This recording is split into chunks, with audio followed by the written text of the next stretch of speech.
Ready. So সবাইকে নমস্কার। আজকে আমরা এসেছি অনিবাস বিরিয়ানি অ্যান্ড ক্যাটারার্সে, যেটা সবাই জানো একটা কন্ট্রোভার্সি চলছে দাদাকে। আমি কোনো কন্ট্রোভার্সির জন্য আসিনি। মেন জিনিস, আমি জব করতাম, জবটা ছেড়ে এখন যে আমি নিজে স্টার্ট আপ করছি, ওইটা দাদার সাথে কথা বলছিলাম। দাদা, আমি একটা নতুন স্টার্ট আপ করেছি, সেইখানে আমি তিনটে মূল মন্ত্র মানি: কোয়ালিটি, কোয়ান্টিটি, হাইজিন। হাইজিন না, হাইজিন তো আছে, ব্যবহার। ব্যবসার সবচেয়ে বড় লক্ষণ হচ্ছে ইওর, মানে তুমি মানুষের কাছে প্রেজেন্টেশন কিভাবে করছো, তোমার অ্যাপিয়ারেন্স, তোমার আত্মীয়তা, মানে কাস্টমারদের সাথে কিংবা জেনারেল পাবলিকের সাথে।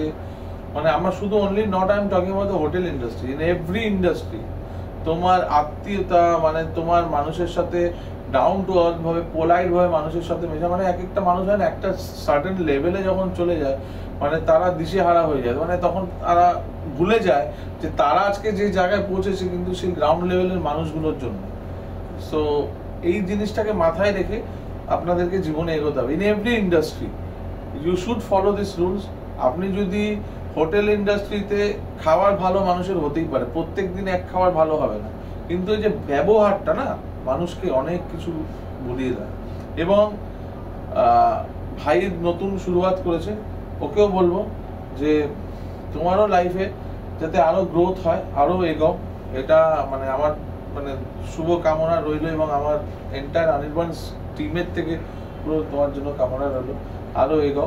এবং কন্ট্রোভার্সি সত্যি আমারও ভালো লাগছে না, আর করতেও চাই না।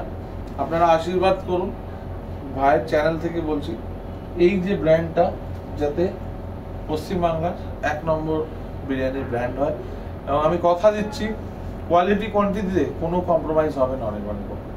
যে বিশ্বাসটা আগেও রেখেছিলেন সেই বিশ্বাসটাই আপনারা এখনো রাখতে পারেন, চোখ বন্ধ করে।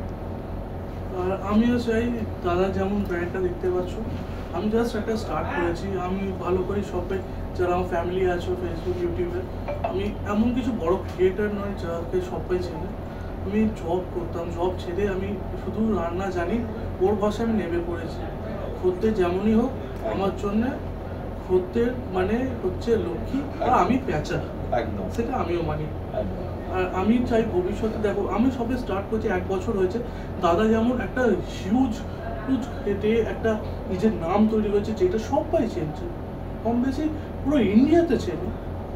ওই রকমই ভবিষ্যতে যদি আমি কিছু হতে, দাদার সাথে একটা অবশ্যই কোল্যাব করতে চাই। 100% আমি সেই জায়গায় নিজেকে পৌঁছাই, আমি তারপর দাদার সাথে অবশ্যই অবশ্যই দেখো, গ্রাউন্ড থেকেই মানুষ শুরু হয়।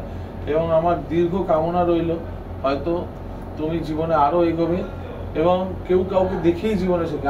আমারও ইন্সপিরেশন কেউ আছে, আমারও কেউ আইকনিক আছে, আমিও তাদের দেখে শিখি। আমি এটা সবসময় বলি, শেখার কোনো শেষ নেই, শিখে যাও, আর হার কোনোদিনও মানবে না, এই ওয়ার্ডটা সবসময় মাথায়